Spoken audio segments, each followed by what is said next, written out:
Morning. Good morning. Good morning, Alok. Thank you for good morning. having accepted our invitation. It's a wonderful place.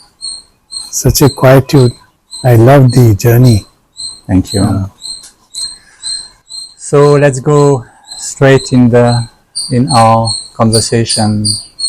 Yes. Could you tell us what is your personal experience of your relationship with your psychic being and how it unfolds in your daily routine? So first a little very short preamble, because very often we don't share the experiences, and yet I'm inclined to share it because I feel the purpose is very different, and in time to come I do believe that these documents are important, just like the Vedas are a compilation of the experiences of the rishis. Now, we are not rishis, we are not into Vedas, but this is another kind of Veda which is unfolding. A new knowledge, a new step, and so it's good to document these experiences because eventually they become kind of evidence for humanity that yes, such things happen. And to help also Yes, people yes, everywhere. yes. To know that yes, things like that happen. So experiences are numerous. I'll come straight to the point. And the journey has its own wonderful course, sometimes winding, sometimes straight, sometimes like a leap, sometimes stumbling in, and I have had all of them. From the most minute experiences where I casually strayed into Sri Aurobindo Bhavan, Kolkata, which is Sri Aurobindo's birthplace, without knowing anything about Sri Aurobindo, without hearing his name, and I entered casually because there was an art exhibition.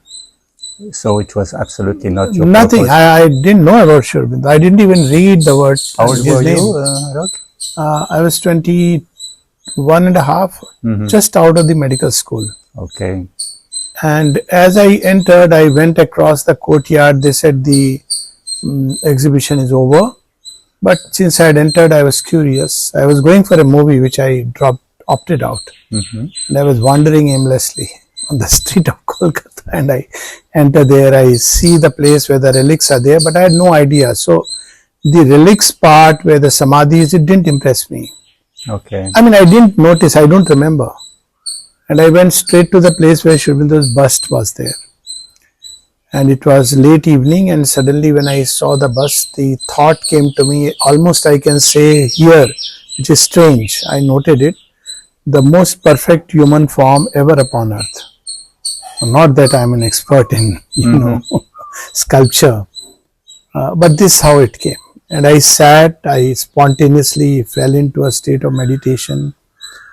20 minutes down, the only thing I can describe of that state is a bliss which I can't explain. I mean, it's not happiness, it's not ecstasy, it's not joy, but a very, very deep, there is no term, the only term now I can put onto it is bliss. And I came out absolutely lost. I had no idea or found, if I may put it, but I didn't know that I had entered this place. What place is this? I didn't care to see. And I walked back almost transbound to my hospital, which was quite a bit of distance. And then... so was it your first experience of the kind? No, my first experience was in medical school. In fact, number of them, but okay, first with Mother and Sri Aurobindo as I understand today.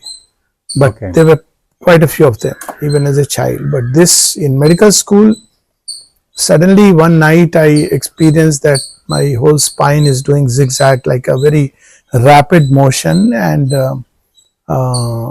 after a few minutes or seconds, I don't know, I mean, that state, I just came out of my head. This was my feeling. Okay. I didn't see myself coming out of the head, but the impression was that something is climbing from below, zigzag, very like a whirling motion, and then next I see that I am in a different space where there is a road and there is an old man trying to come towards me. He is not scary, but I don't like him coming near me. Okay. And when I look at the right, suddenly I see, that time I didn't know anything about Divine Mother, but I had a connection with both Mother Saraswati and Krishna, having grown up like that. So I thought this Mother Saraswati, but now I know she was the Divine Mother. I mean, as her same picture, sitting on a white lotus in a lotus posture. I mean, in a normal posture, with no veena, nothing. I just saw that. And when I would see her, suddenly I'll feel a lot of joy, and this old man would not come near. He would just stop where he is. And then I would experience deep gasping and entering. Then I know that I'm entering my body, and the deep gasping like that, as if my breath had stopped. How long it would be, I don't know. And I would be back. I'll wake up with, didn't have any fear, but what is it kind of thing. I was kind of agnostic by then, despite all the background. And so it went on next day, 15 days. 15 nights. Okay. And then I was being in the medicine, am I having temporal lobe epilepsy? This was one of my thoughts. What is it? Because you were a medical doctor. At that time, so it brought more confusion. So I discussed with some of my friends, and they said, better don't speak about it, because I would be getting into the Air Force, and if I mention that I have these kind of weird things, would not have been yeah. So I just kept quiet. But strangely, the day I discussed with my friends, it vanished after that. Oh, so it never returned. So 15 days, or rather 15 nights, exactly the same thing was repeating. I don't know how long it used to be there, and when I would come back, I was very surprised that what's this, amazed, I mean, wondered, a bit apprehensive, but really speaking, no fear or apprehension somehow, because I saw the goddess whom I related as Mother Saraswati, but it was the Divine Mother that I didn't know. I had never seen her face. And at that time, you had already a religious background, no? I had a background of very deep intimacy with Krishna and Mother Saraswati as a child. I used to sleep with Krishna, taking him as my friend. Okay. And I used to literally do Mother Saraswati's puja, and very deep connection. But it was a religious, with Krishna it was not even religious, it was very like a friend. Always I have felt like that, and till date I feel he's a very dear friend. So, like a child, you can have some imaginary friends sometimes. Yeah, exactly. So I often say as a psychiatrist that people have transient, those blankets, attachment. I had attachment to Krishna, but since you mentioned about it, there was a small little baby Krishna's idol of plastic, and I would sleep hugging the Krishna. I mean, I didn't want mama, papa, anybody, even as a child. So one day parents got very disturbed that why as a child he is, people told them that this is not good, because wherever I went I have to take Krishna, and and parents were very loving. I had, beautiful childhood, I must say, that there was no trauma, no nothing. I was a very happy child throughout. So they, at their advice, at one point my parents took away the idol when I was asleep and put it into the water.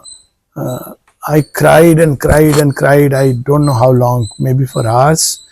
And then they got me, they were so worried, they got me a rubber doll, same to same, but I could never connect. So there was this physical object, but this physical object had a meaning. So now that was a lesson which, as a grown up, I can understand that this physical world and the objects we play with have a deeper meaning, and we often brush it aside, or we give all kinds of labels, but they connect in a very deeper way. So that background was there. Then I became an agnostic, questioning, when the questioning mind started, 17, medical school, and sort of by the time I had this experience in medical school, I was kind of agnostic.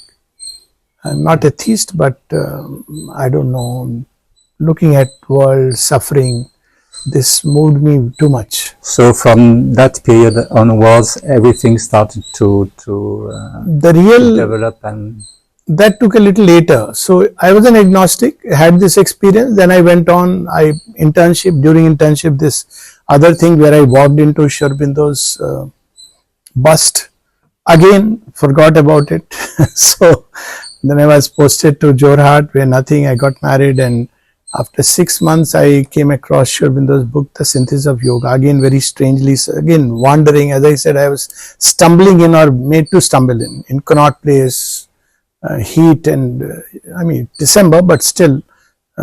That's the last place where you would expect a kind of rendezvous with God.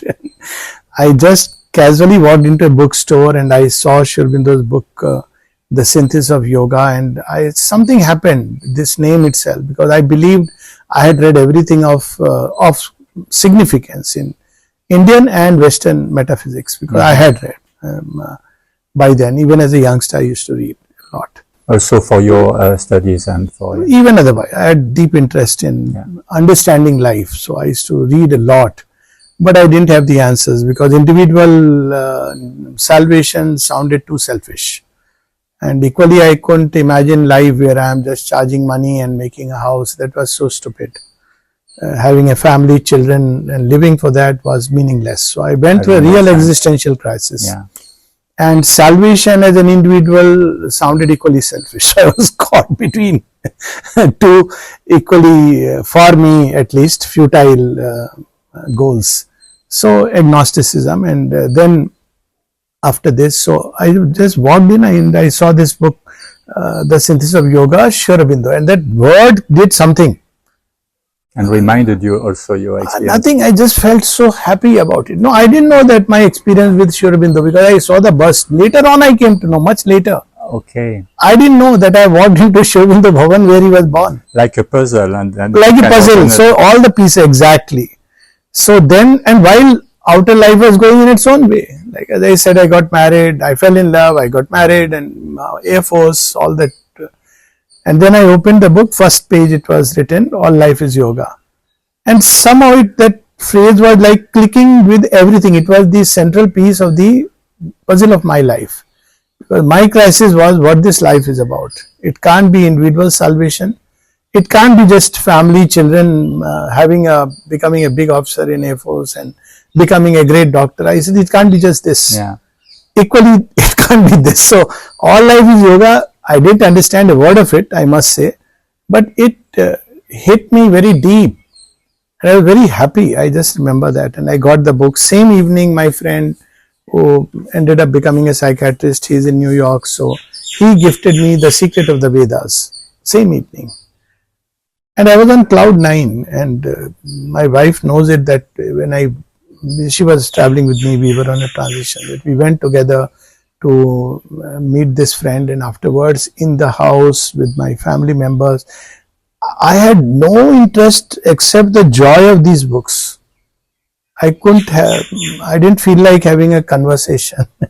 I was busy opening the pages, and then so many, as I said, plenty of things that would be a big long account, but like I was literally made to go somewhere for 3 months in Leh Ladakh, high altitude, apparently as a kind of quasi punishment, which was not because I had said something about the commanding officer that he is not doing something which is, in my notion, not a right thing. And so they promoted and posted him away. They sent me to, they didn't use the word punishment. They just said 3 months temporary duty. That turned out to be a blessing because I carried synthesis. And every chapter all the time you needed. Alone in that wilderness. That was so it was literally wilderness is paradise. And every chapter I would read, I would get that experience for a short while, sometimes for hours. I would just get into that state. I can't describe it mentally. Like when I read oneness, what it was. But I knew what oneness was deep inside. Okay, so could you, now with all the knowledge and all the shape of the pieces of the puzzle, could you retrospectively say that it was your first contact with this inner guidance, psychic being? In this life and a grace, so just to complete now that picture, since we are so far. So for me, Synthesis of Yoga was enough.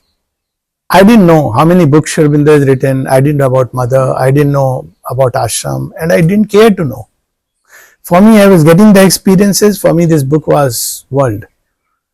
And Secret of the Vedas was also there, which was very nice in a way. I enjoyed it from a psychological perspective, and with the background of Indian thought, which I had not understood with clarity till I read The Secret of the Vedas. So again, circumstances conspired in a way that I was in Bangalore, were looking for a place to stay. Again, I stumbled into Sri Aurobindo Bhavan without knowing anything. I know the book. Just guidance. I didn't enter reading Sri Aurobindo Bhavan. I entered again reading art something. And I entered there, though I am not an artist, but somehow I don't know why the art was coming, maybe the art of life. And both of us were there, and oh, this is such a beautiful place, lovely garden, let's explore. We are looking for a place. And very hesitantly I asked the man at the gate, do you have place to stay here also? He said, yes. So they had an accommodation. And it was Sri Aurobindo Bhavan. So when I went inside, I saw mother's picture. Till date, I don't remember why I saw a different picture than the real picture which has been there. But somehow, I saw a different picture, I'm sure. And I got this message, command, whatever you may say, stop smoking.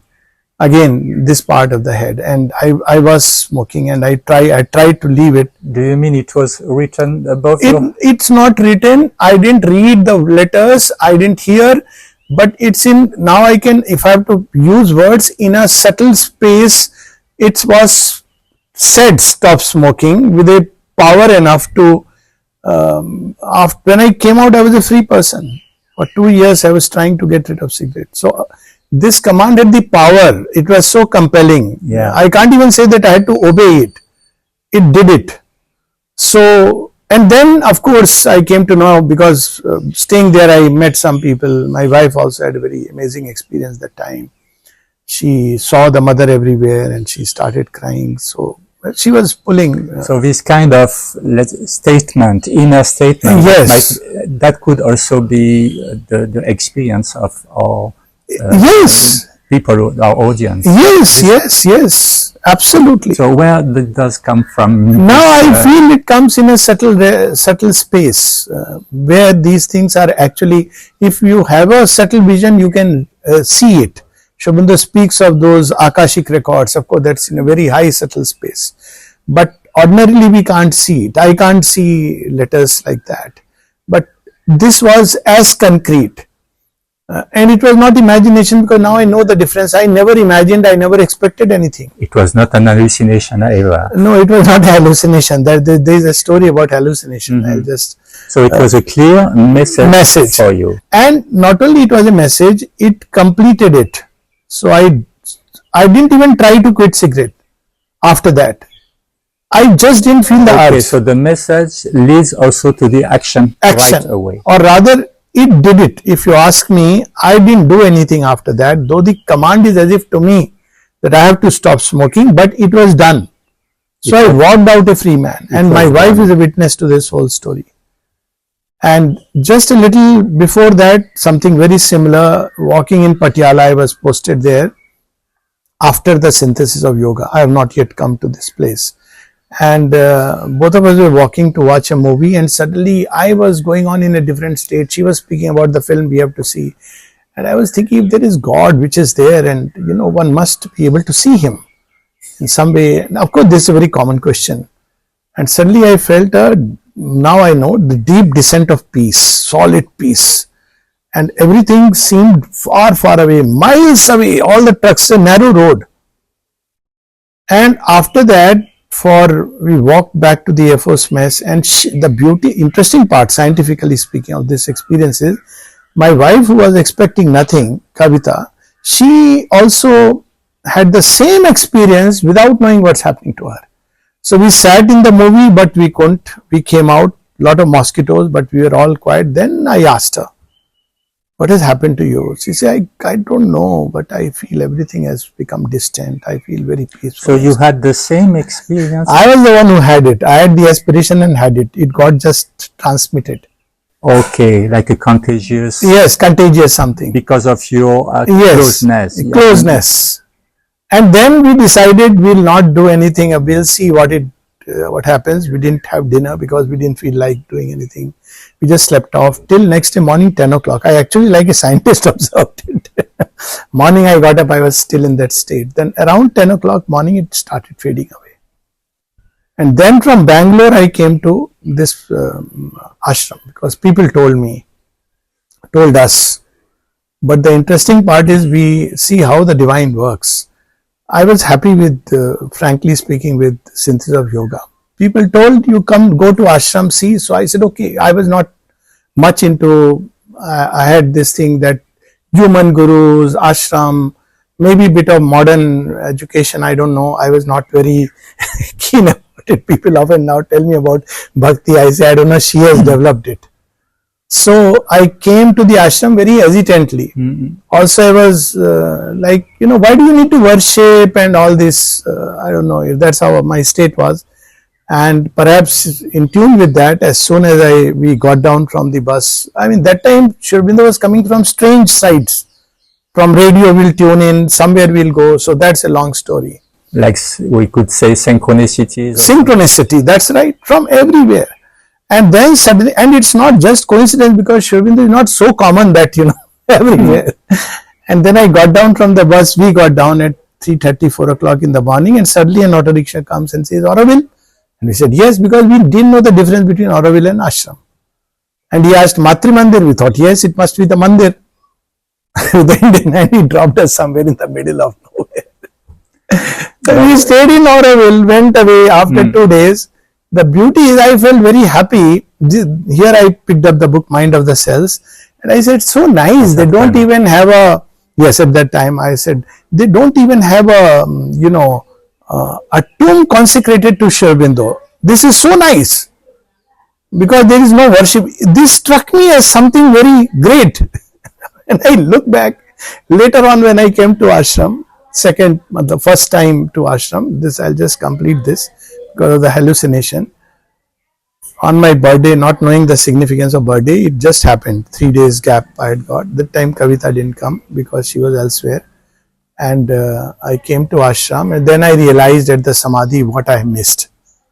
Everything got broken inside and all these ideas that worship and all this, it's suddenly heart opened. But the interesting part was from the point of view of experience, Dr. Maheshwari was there with me and he was sitting on the seashore and I told him I feel like going down and sitting by the side of the sea. Then the beach was a little bit still there. Now they made an artificial beach. So I went down, it must be around 7 and I sat there and I was experiencing that me and Kavita both of are there in mother's lap. This was neither, I was not seeing it, but it was a very concrete image entering my mind. Don't know from where. Why mother came and why Kavita and myself, and I even remember the color of her sari. So this was, it came like an image. Yeah. This time. And then as I was walking up, there were a number of stones, if you remember. So I fell. I apparently lost my balance. I fell on the stone, but I actually felt that like a stroboscope, somebody is holding my body and placing it gently, and I was feeling again a joy inside, a kind of ecstasy, which is very strange. Now, of course, not a scratch, but Maheshwariji was seeing me come up. He got alarmed and he just called out my name. Then I came out. I said everything is fine, and I came up and told him this experience. Chandradeep ji was passing by. He said, "Why don't you tell him?" I told him. He said, "Sometimes the mother takes through this event that happened. Sometimes the mother takes up upon herself some big issue that was about to come. So why don't you ask your wife?" Because he told me, "Where is she?" I said, "She is in Delhi." "Why don't you ask her if something happened with her that time?" So I asked her. She was wearing incidentally the same sari to start with. And so she said, because this thought of hallucination came to my mind very concretely. Was it hallucination? Was it pseudo hallucination? All this had come. She was wearing the same sari. Around that time or 2 hours before, she was feeling a great inner feeling, almost like a dread that she is going to die, and there was a severe headache going on. So while the whole family wanted to go out, she didn't communicate this apprehension to anyone. She told, "You all go, I won't go." This was very unusual. And around that time, suddenly she felt as if a big load has been lifted and she is completely free. She had no clue about what's happening to me. I had no clue what's happening to her.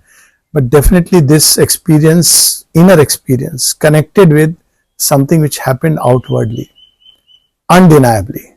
Yeah, this is very interesting because we can imagine that in the world today, people might experience such Absolutely.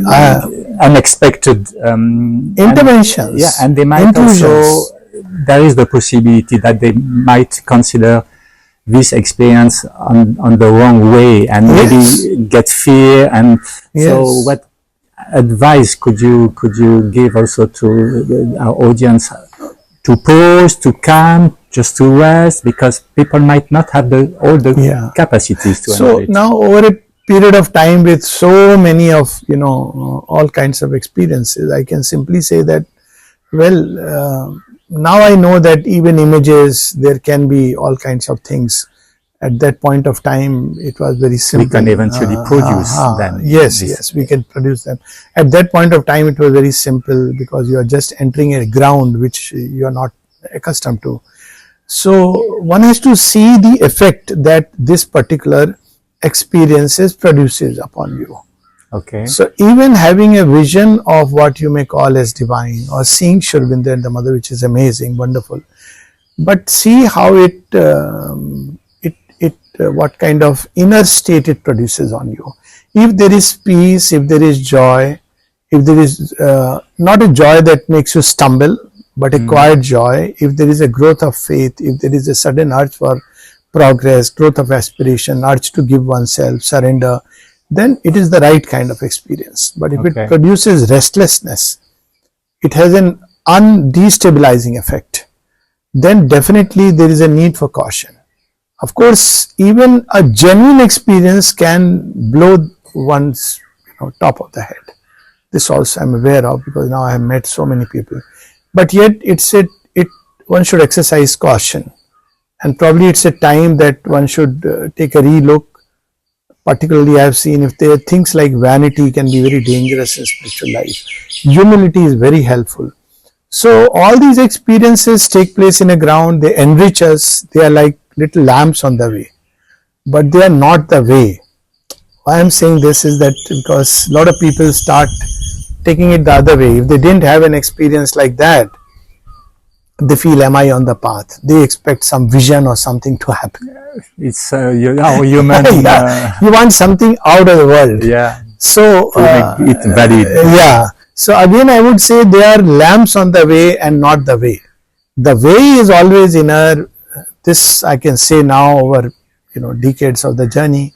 The way is a growth of bhakti, surrender, growth of inner knowledge, inner wisdom, inner peace, and being untroubled by circumstances, a state of equanimity, an urge to progress, to give oneself, aspiration for the divine, courage, replacement of fear with courage. These are the signs that one is on the path. Especially peace, wideness, light, these are the much more reliable indicators than these visions and whatever, these images. But they come, when they come, so beautiful. Now I can look back, but that time, yes, it was fantastic. We could say also to some extent that if an experience comes to us, it means also that we have the capacity to handle it. Yes, that's one way.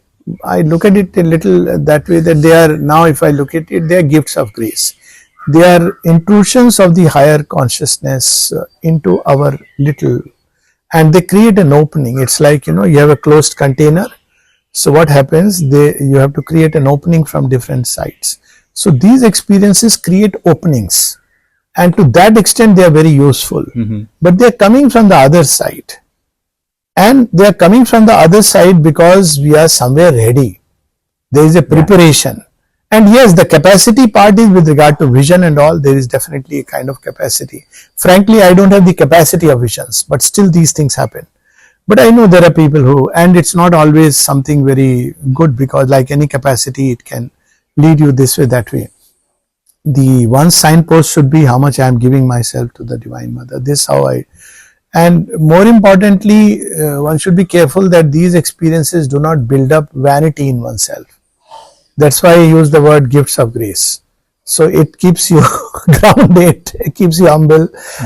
But yes, they are a very clear indicator that things exist. Many more things are there in heaven on earth than our science dreams of. So vanity, or let's say qualities which are very human, can also be some threats and some traps on our. It's very dangerous. Particularly vanity is very dangerous, because one gets an experience and one starts believing I am extraordinary. Then one next step is I am extraordinary, others are not up to me. Then once begins to I am doing sadhana, begins to be cut off, loses one's. I've seen people, I mean, completely go far away with this idea, I am a sadhak, I am a yogi.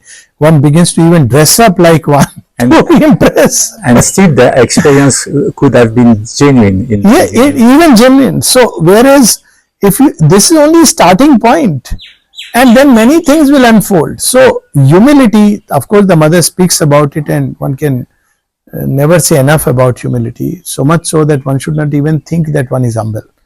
But this humility, that there is so much more, I mean, I always feel it is infinite. So where is the scope of vanity? And to regard that, well, the divine is disclosing himself in his own unique way in everybody's life. Yeah. So this idea that I am special, or I am, especially in yoga, sometimes people have a tendency to believe that, we are in an elite people's club.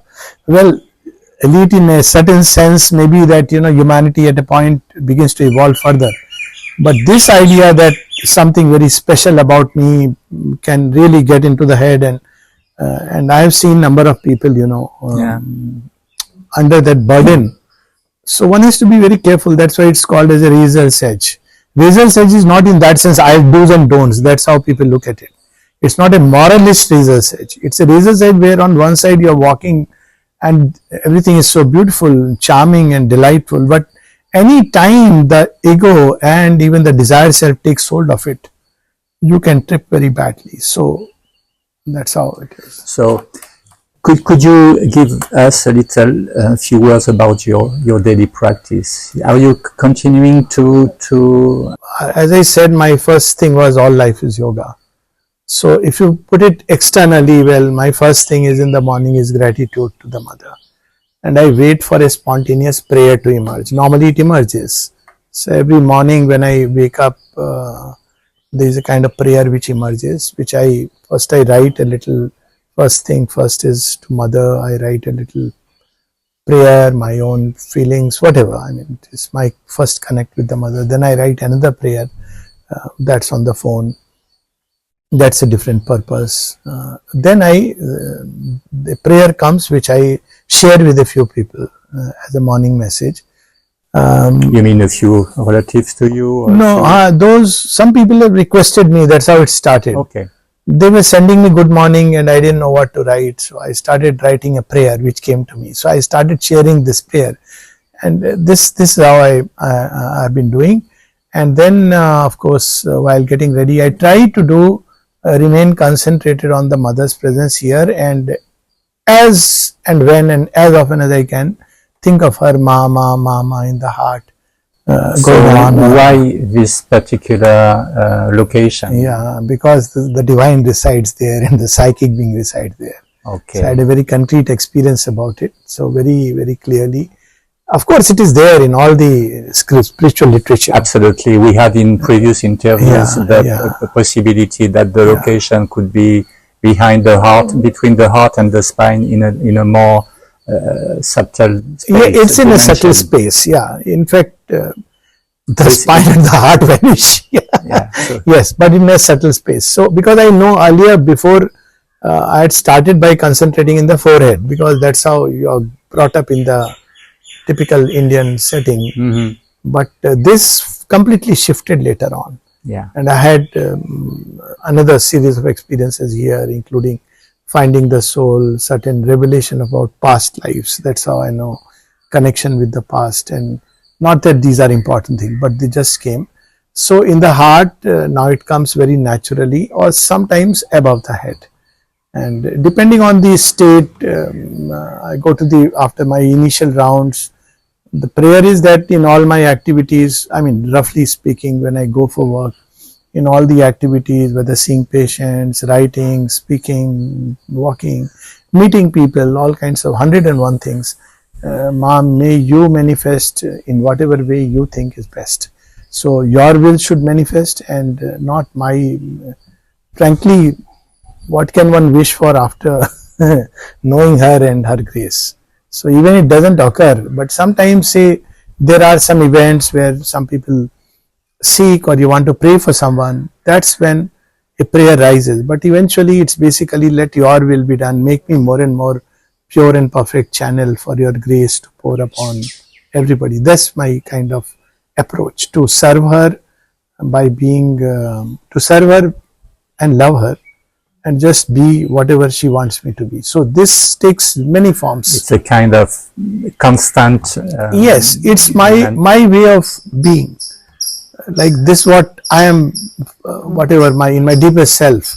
So then everything else is up to her, and that basic core of service and love for mother, and service not just in an ashram or Auroville or somewhere, but to in the daily routine. In the world and daily routine, no high, low, anything.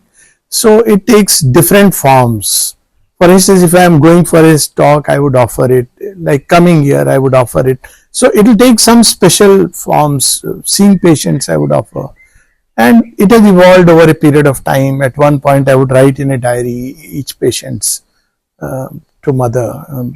Now I don't write in a diary all these details, but that is that connect. So that's how the day goes, and it is like any other normal routine otherwise, I mean ashram routine. And then of course at night you think of her. Yeah. And it's not anymore something that you think you should do. Yeah, it will become your life. It's become your breath. You can't imagine life without it. Like breath, absolutely. That's okay. It. So. I think unless you have something to add to be complete. Just if you ask in one phrase, the summary of all that learning, it is only one, that the mother loves us, and there is nothing more precious than her love. That's, I would summarize. We say that we love, but we don't know even love. Forget about loving the divine. It's a very tall order. But this I know, that she loves us and she loves the whole creation. And because she is there, there is hope. So, thank you. That's it. Thank you. Thank you so much. Enjoy.